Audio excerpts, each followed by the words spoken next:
of the lockdown, with people not going to work?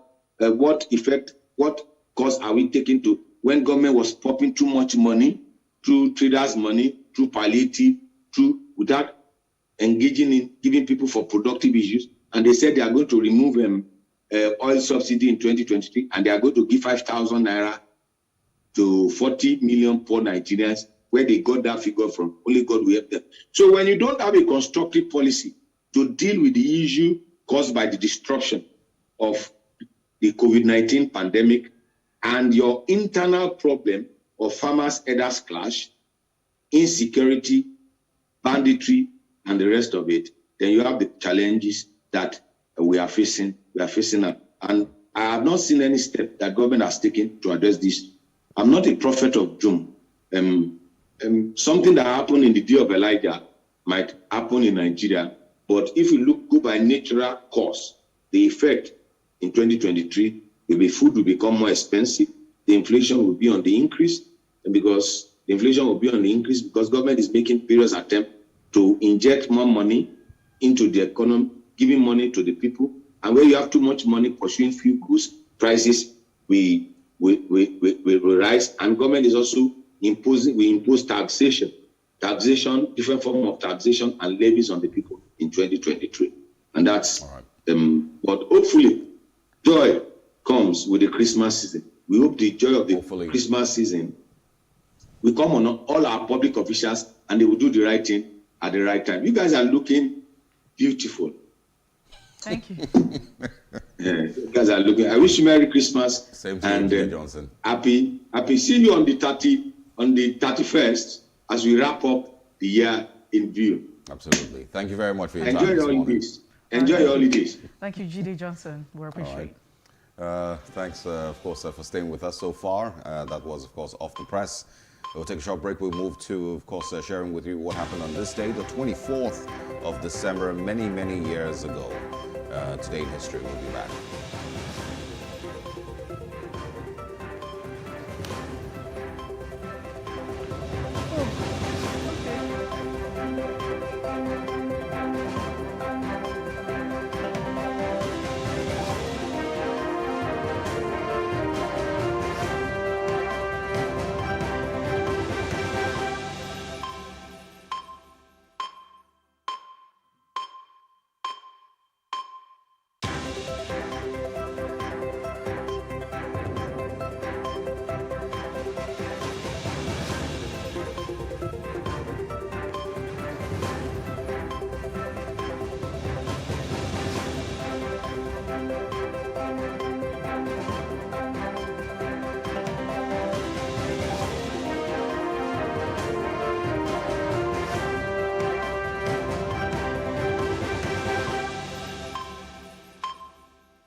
Desire to study law, none whatsoever.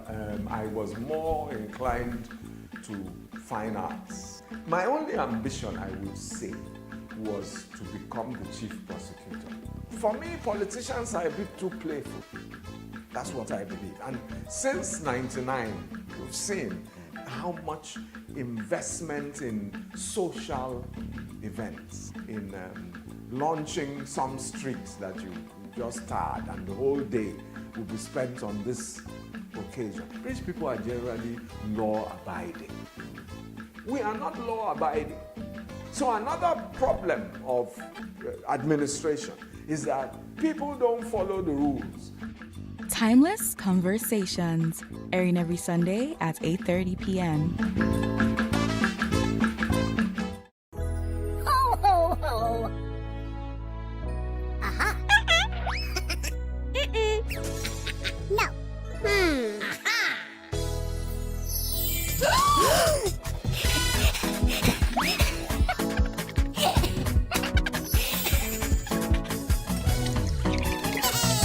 Well done. Hip, hip, hooray. Have a Merry Picmas!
Nigeria's Niger Delta region, from where the black gold fuels Africa's largest economy, where the lines between wealth and poverty has never been thinner. Conflicts, poverty, insecurity, and environmental challenges daily confront the region.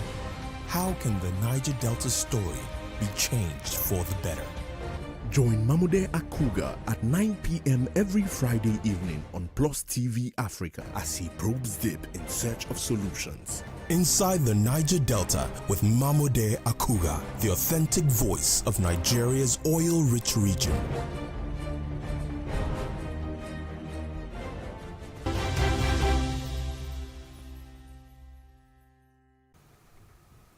Glad to have you back on The Breakfast here on PlusTvAfrica. Our first major conversation for today moves to Imo State, where the Imo State Speaker has declared the seat of Tochi Okereke vacant. Is the lawmaker representing Ngokpala State constituency in the Imo State House of Assembly. But of course, it has been declared vacant for very, very interesting reasons, and it's stated that he has been absent for more than 1/3 of the times that the House has sat since 2019. We're going to be speaking this morning with Mr. Mark Adebayo, who's joining us via Zoom. Good morning, Mr. Adebayo. Thanks for joining us.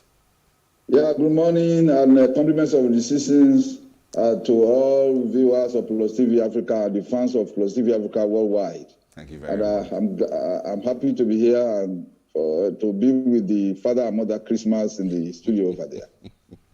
Thank you very much for joining us. So let's get into it. This is a very interesting story, mostly because there's very likely going to be different angles to the reasons he has been suspended or his seat has been declared vacant. There's a part where some people are insinuating it's because he has not agreed to defect from the PDP to the APC. But it's also very interesting. From the clerk of the Imo State House of Assembly, it says that he has attended sittings just 43 times. In 2019, he attended 29 times, 2020, 14 times, and in 2021, he has not attended sitting at all. So let's start with that. Is that in any way normal for State House of Assembly members, and maybe also in the National Assembly, to simply attend when they feel like it? No.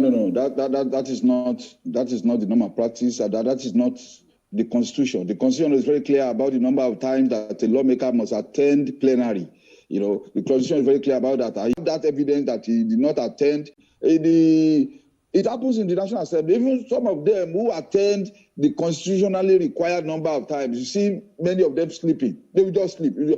A person who sleeps half the time is in the assembly is equal to the person who is absent. I think our organization will send an amendment to that law that if you come and you are sleeping, you shall be deemed to be absent from plenary.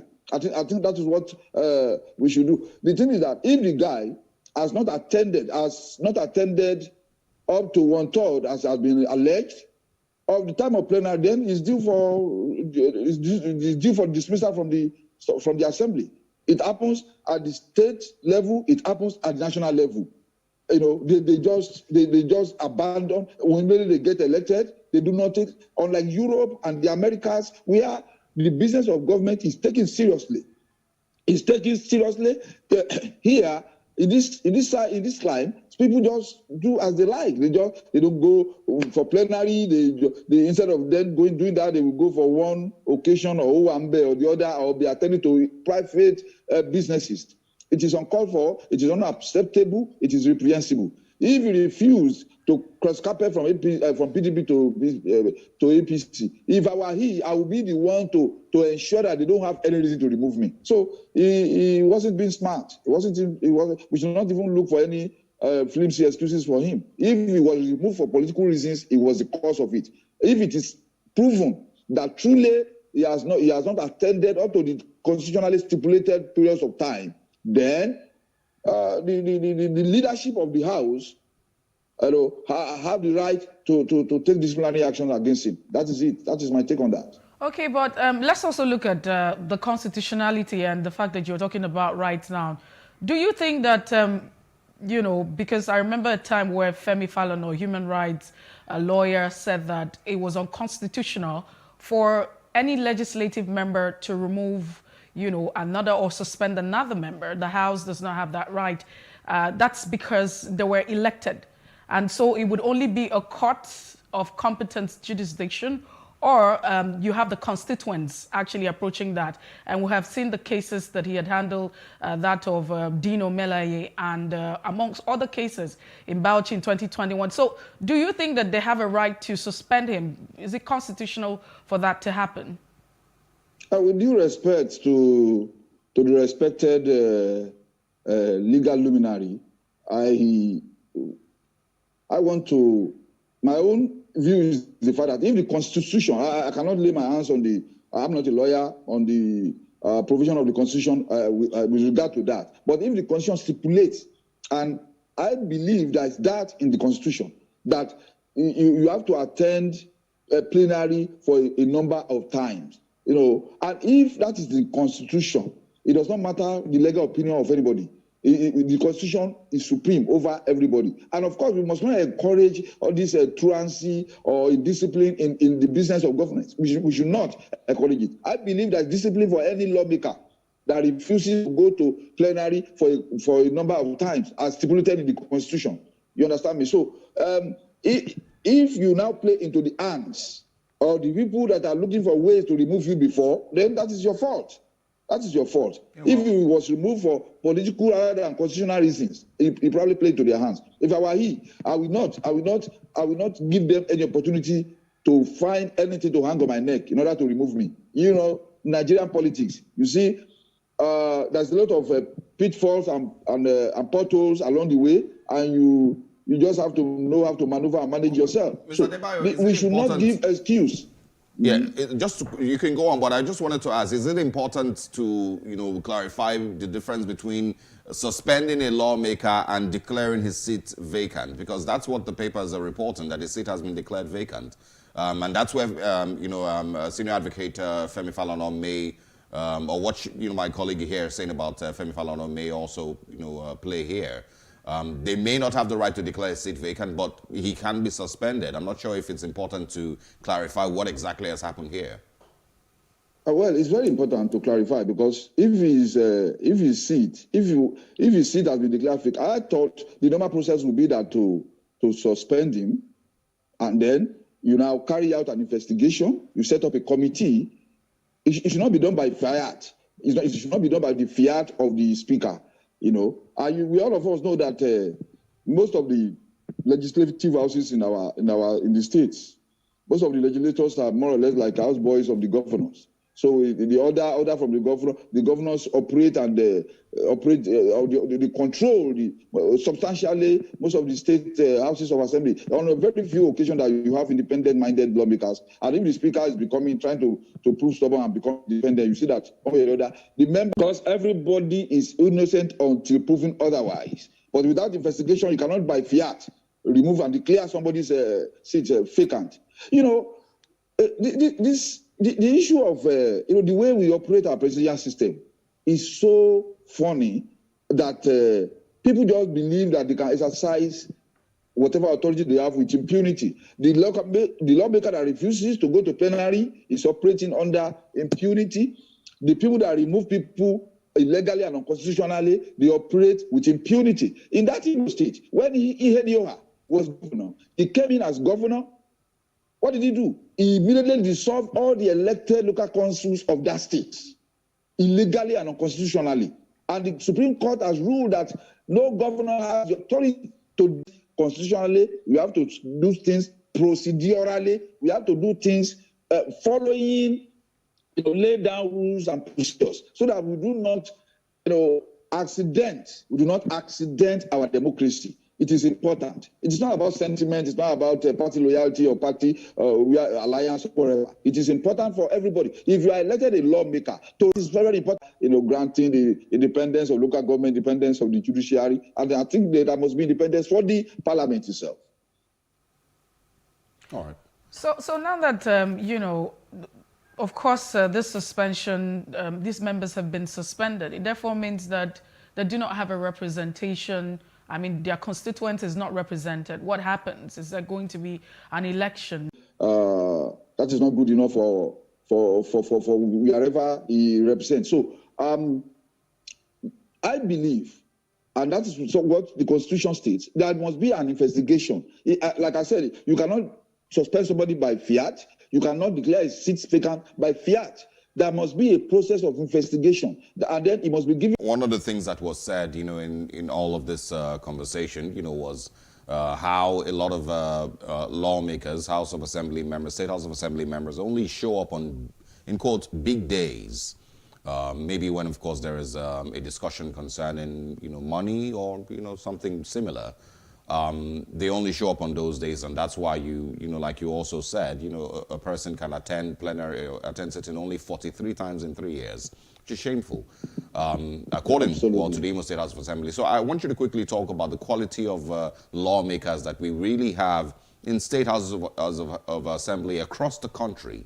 What really do they do, and in what ways do they really represent the people of those constituencies? And if we're being honest, are the people of Ngokpala going to miss out on anything now that he has been suspended?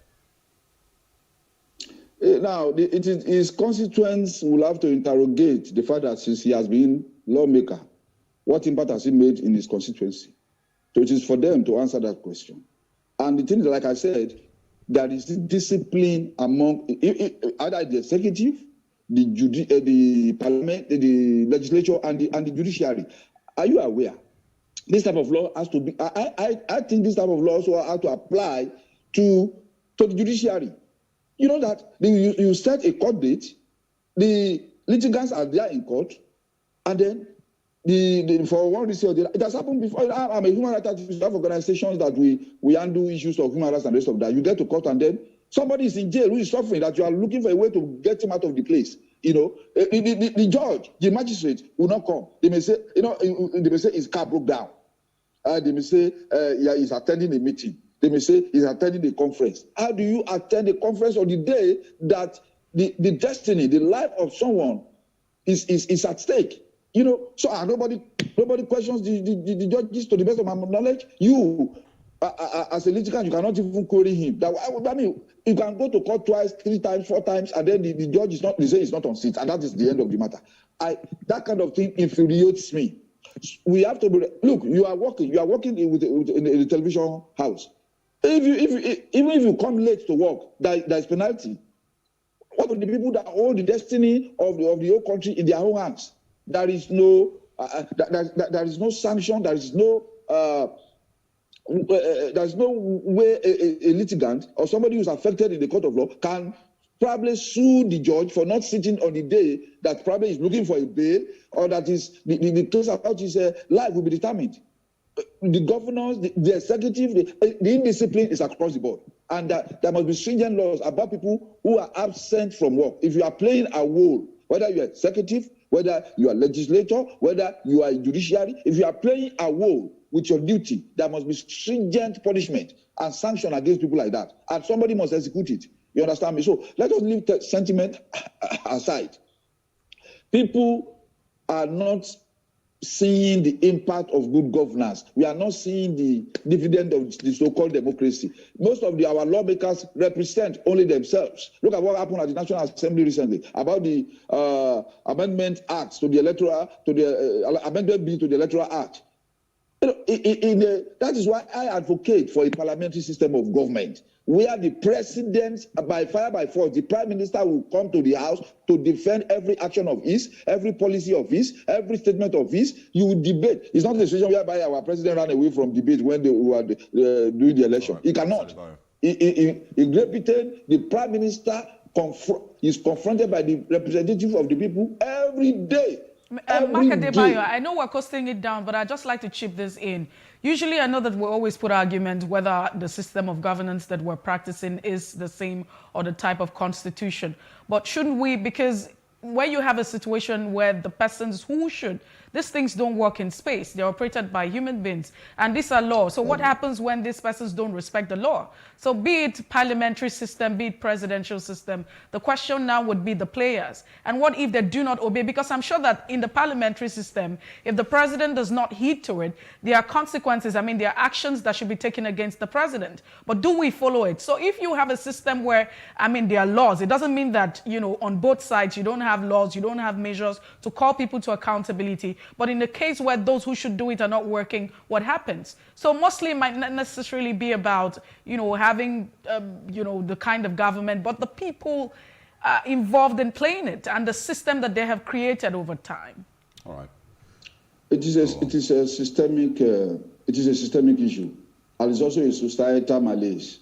I think Nigerians are too tolerant of bad governance and irresponsible people who are governing us. I think we are too tolerant. You understand? So I think the people, we must rise up, and that is part of the failure of the civil society, that are not mobilizing the people enough in terms of consciousness and awareness of their rights under the law, so that we will be able to hold to account the people who represent us. You know, we should be able to hold to account. As a matter of fact, I mean, the people must monitor their representatives at both the national and state houses of assembly to see know what they are doing, what are they contributing in terms of the lawmaking and in terms of representing their interests at the various houses of assembly. I believe that it is the collective responsibility of the citizens. It is part of our duty, it is part of our civic responsibilities to ensure that we monitor those who govern us. I don't think we are doing that all right, and it is the fault of the civil society community. All right, Mr. Adebayo, thank you very much. We have to wrap up here. Thank you so much for your time this morning. And we hope that these conversations continue and you know, citizens continue to learn also. Have a very interesting day ahead. In raising our kids, parents should stop playing God. The internet is actually using the people. But when you are looking for money to help other people, then it becomes easy. Don't rush into marriage. I always say this. You rush in, you rush out. Family is the bedrock of every society and the essence of life. On Today with John and Helen, we dig deep into family values in every sense of the word. Join us every Saturday at 9:15 a.m. on PlusTvAfrica, DSTV channel 408. With you, we play a part in strengthening the values passed from generation to generation.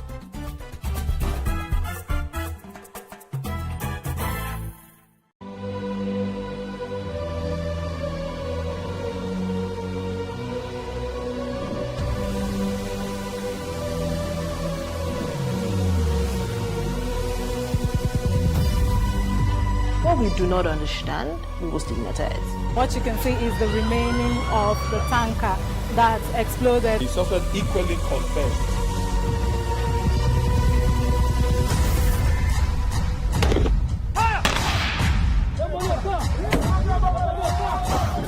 A 500 naira they collect am. If you no talk, they go beat you. Now 2,500 they pay.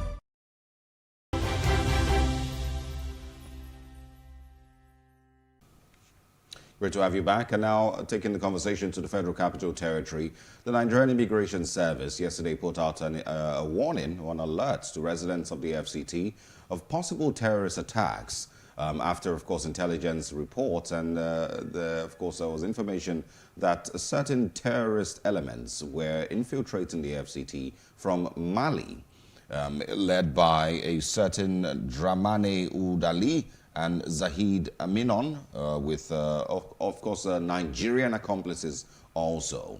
We're speaking this morning with security analyst and expert, Yahuza Getso. Good morning, Mr. Getso. Thanks for joining us. Good morning. Thanks for having me. Great to have you on the program. So let's get your thoughts on this. For some, it's relief, that this information has been put out, and so people would be, on alert. But for others, there's a lot, that is still, a lot of questions that still need to be asked. The persons in question, have they been arrested? The Nigerian accomplices, have they also been, accosted? So there's so much. What would you say are the most important parts that need to be talked about here? Well, the problem is, usually this warning has been passed severally by different agencies of government, especially the security operatives, immigration, police, alike.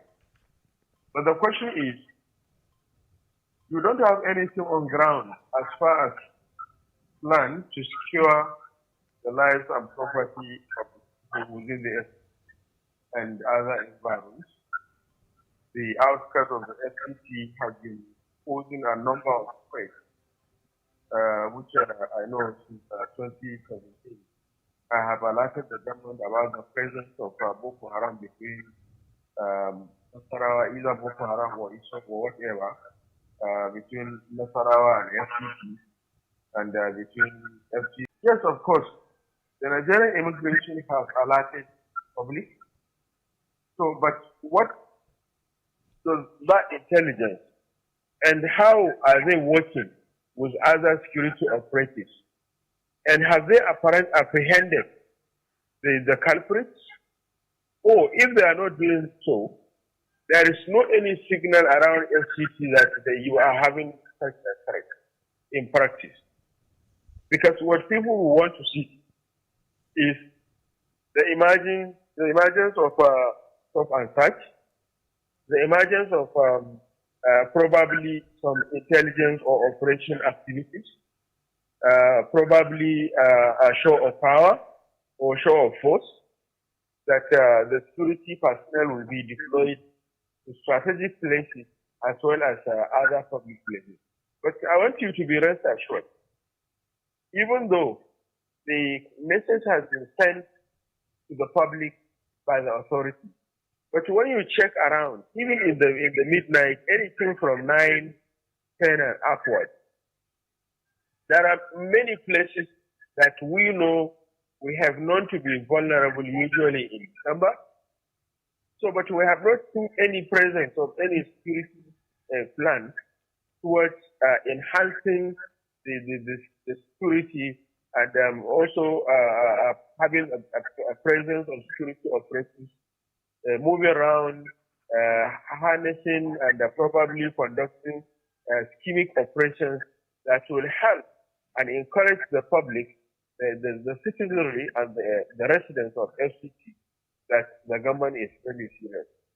And the other question is, what what really Mali interests have in Nigeria, or Malians, and why Malians, and what is the source of this information, and how does government deal with the source of information in order to transform and ensure that they secure the FCT, its environment of Niger, Kogi, as well as the Nasarawa and their life, as well as Kaduna. So if something if something may happen now, be rest assured that the result you will get is disappointment. You see what happened yesterday in Maiduguri. Hours before, when president was going to tell the whole world that he is making a progress in fight against Boko Haram, Boko Haram used the opportunity to welcome him by detonating a number of bombs and other explosives. This is really disgracing and embarrassing. And at the same time, the president went there and telling people that the security is much better than what than before he came to the government, which I really disagree in totality. Well, Mr. Getso, like I said, there's so many questions, from different angles. What are citizens expected to do when there is an alert like this? Residents of the FCT, and also, would you expect, that these persons' faces should be made public, and of course shared across, media organizations, television stations, and the likes, for people to be aware? And in what ways can people in the FCT protect themselves after information like this is put out? Well, the only way the residents of the FCT can protect themselves from these and the threat and its allies is one, to avoid the vulnerable places like public places, because probably the attack may be to mosques, churches, markets, as well as other crowded places. That is one. Two, the next thing to do is to ensure that they follow the protocol, the due process of security protocols, to ensure that they avoid staying late and coming out very early. And three, to have or to generate or to mobilize contact numbers from the security operators in case of emergency. A call can be made. And four, most of the areas, they have a local vigilance, even though the local vigilance are handcuffed because they are not having the right arms to probably respond to such attack if it will be made by what do you call it, the culprit, the suspected alerted culprit. And then five, to ensure that they lock all their houses and secure their families in their apartments and other houses around, and to minimize odd hour outing, so that unless and until it is very necessary, like hospital and or otherwise, and ensure that they also communicate. Number seven, to communicate with one another, especially in the most suspected vulnerable locations. So at least their relationship and their friends can be carried along, and at the same time, people to put their eyes on either WhatsApp groups and others, because definitely if there are such attempts, someone somewhere will quickly be sending the message, because the network for making a call may not be peaceful all the time. Yeah, and that's... Well, the question is, most of the criminals in West African states, not Nigeria in particular, they don't have masks. If you look at the rebels in Niger, if you look at the rebels in Burkina Faso, if you look at Boko Haram, if you look at bandits, if you look at other people in the areas where IPOB or ESN are operating. So all this, and all other parts of West Africa understand and alert the public also. But these places where I made mention are mostly the most vulnerable. Churches, mosques, other traditional gatherings. Especially, in December, we used to have a lot of activities. Activities by groups, traditional groups, religious groups, friend groups. A lot of weddings are coming up, and a lot of other traditional activities. So probably they want to use the opportunity, and a lot of people also do travel. So it can be on the roads. So there are so many places, and also the airport itself. Because when you get to the University of Abuja, conduct attacks successfully for a number of hours and run away. Make the borders, very porous. For instance, I think I remember a certain Adamu Yakubu who explained how he comes into the country and he finds his way in and out just by, paying 3,000 naira, whether or not you have documentation. So what should we be doing at the borders at this time? Do we need to increase the personnel, or do we need to build walls? What can we do to protect our borders? The fact of the matter is the DSS, the Army, the Navy, the Civil Defense, the Immigration, the Customs, and all other security agencies are not having adequate personnel. So definitely, we don't need the border.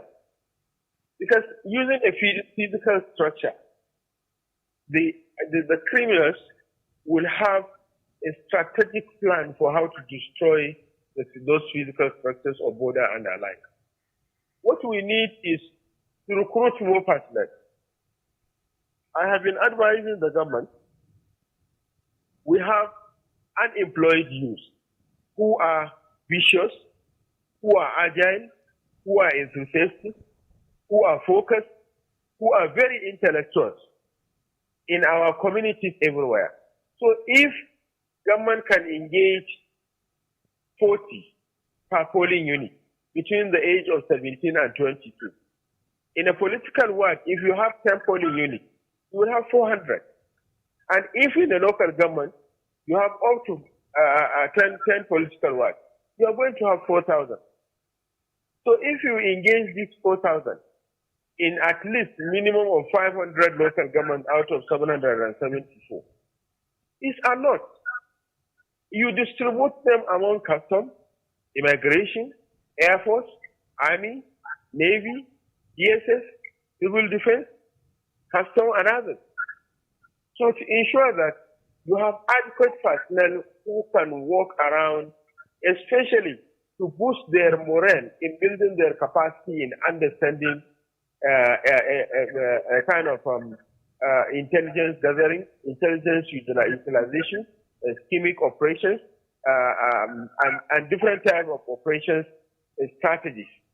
So that, and you also have a special force that you give them extraordinary training on certain specific things. You send them to strategic to countries where you have interest. There are countries who have as well in terms of managing security and other things, like Israel, like Mexico, and other parts of the world, and even the France itself. So since France and all these countries have interest in Nigeria, so part of the memorandum of understanding and diplomatic relation, we are signing a number of agreements and participating in a lot of conventions. Then our foreign policy should focus redirecting kind of utilization of available resources that will boost the capacity and morale of our personnel so that they can be up and doing and up to the task in facing such challenges and even get ready and prepared. You could have dealt with all these bandits, Boko Haram and so on and the like. Even though I keep saying that it is the question of, do we have a government? If we have a government, it's really the government on seat, a serious government. Is Nigeria a sovereign state? If you can have some cowards in areas where they call forest. Because for me, when you are talking about forest and you are talking of Sokoto, you are talking of Borno, I laugh at you because I know all these places. So you don't have what you don't have is you don't have commitment. You don't have practical commitment to demonstrate that you are serious in dealing with the situation on ground. All right, Mr. Getso, unfortunately we are out of time, and so we would have to continue this conversation some other time and hopefully get to understand, the peculiarities of the FCT and why it has remained safe so far, in the last couple of years. But thank you very much for joining us this morning. We will speak with you again soon. Good morning. Thank you for having me. It's very good. All right, have a great day. We'll definitely stop on the breaks now. When we return, we'll head straight to, the next conversation. We'll look at who will become the coach of Nigeria, talking about football shortly after you have General out of the way. Please stick around.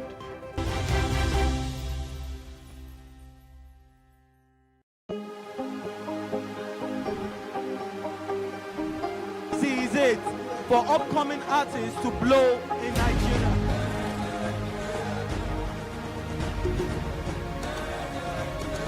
Welcome to Plus Trending. I am Buki November, your host, saying thank you for joining us on today's episode. Welcome back. It's tea time on PlusTvAfrica. Practice makes perfect. I'm not perfect yet, but I'm a lot better than I used to.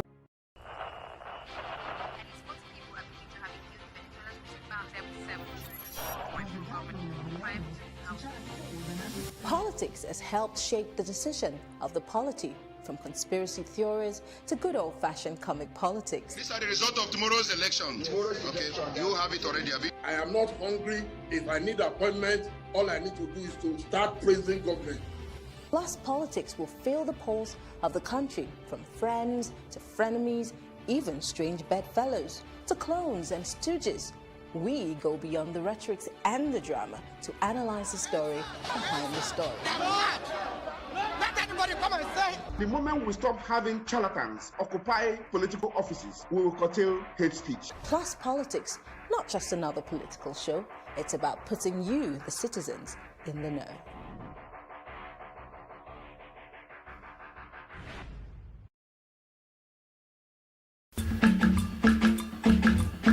I had no desire to study law, none whatsoever. I was more inclined to fine arts. My only ambition, I would say, was to become the chief prosecutor, law-abiding. We are not law-abiding. So another problem of administration is that people don't follow the rules. Timeless Conversations, airing every Sunday at 8:30 p.m. Nigeria's Niger Delta region, from where the black gold fuels Africa's largest economy, where the lines between wealth and poverty has never been thinner. Conflicts, poverty, insecurity, and environmental challenges daily confront the region. How can the Niger Delta story be changed for the better? Join Mamude Akuga at 9 p.m. every Friday evening on PlusTvAfrica as he probes deep in search of solutions. Inside the Niger Delta with Mamude Akuga, the authentic voice of Nigeria's oil-rich region.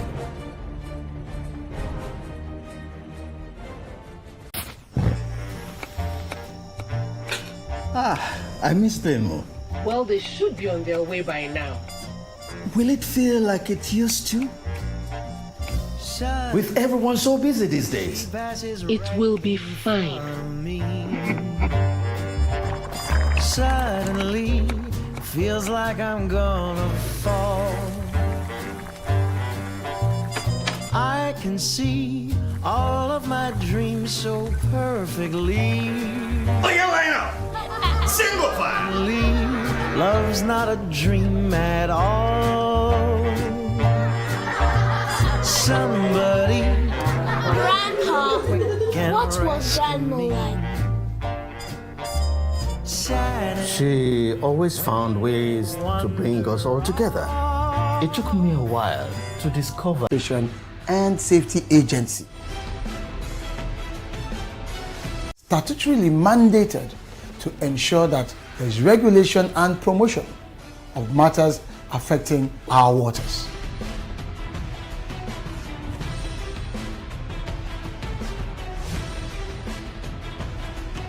NIMASA bears responsibility for search and rescue, shipping development, and ship registration.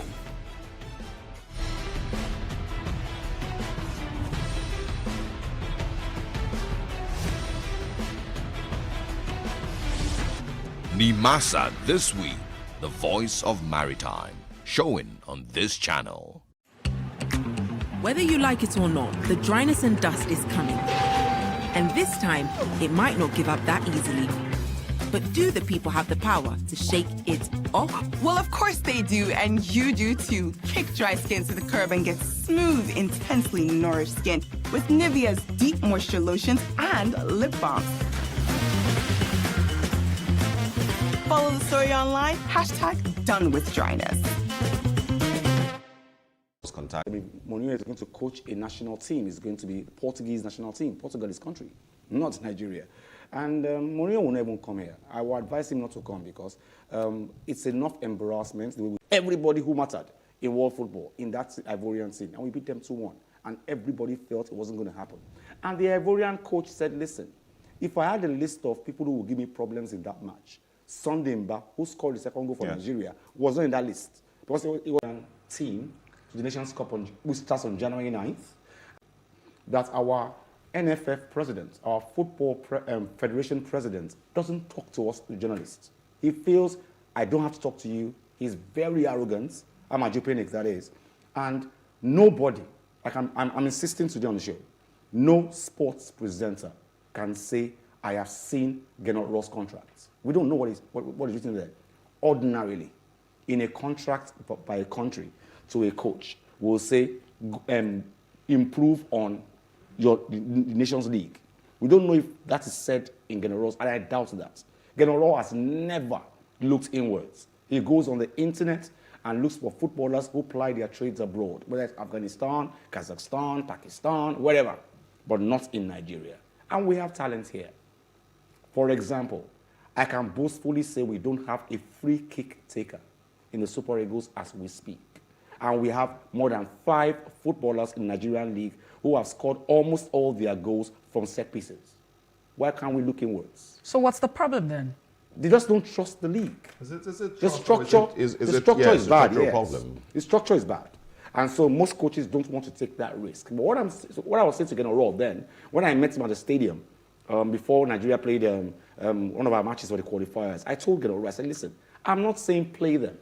At least give them the experience. Let them follow the team abroad. Let them be on the bench. Let them be able to play football. As okay, when they see Lionel Messi one day, they won't be scared. But most sports analysts in Nigeria believe that it should be there should be a clause in that contract that says, listen, you must improve on that nation's league.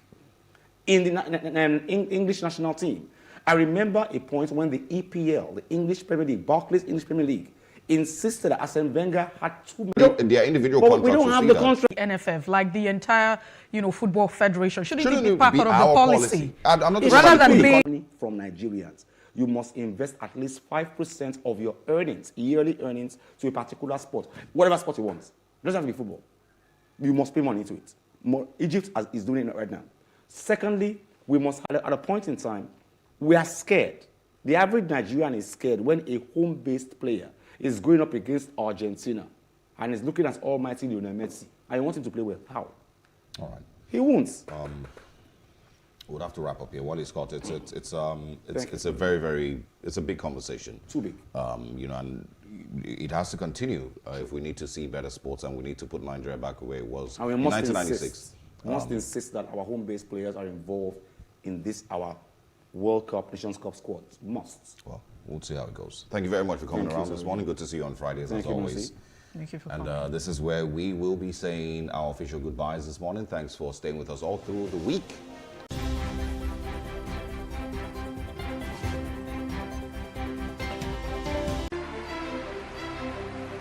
This Medan has been directed to empower 1,000 persons with disabilities in each state in the next 12 months. When I start hearing the shoot of gun.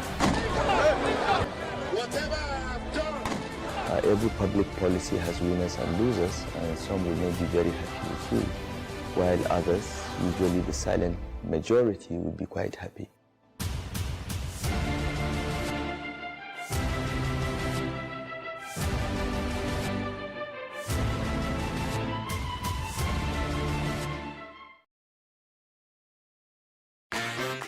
Hello and welcome to Space and Style, a property show designed to connect various stakeholders across the property value chain. We can also provide realistic solutions and deepen your knowledge about the interesting world of real estate. We shall showcase architectural design, interior design trends, lifestyle and real-time property news updates, and the right way to navigate through property development and investment. Join me every week on this channel as I take you through an exciting journey in the world of real estate. Space and Style.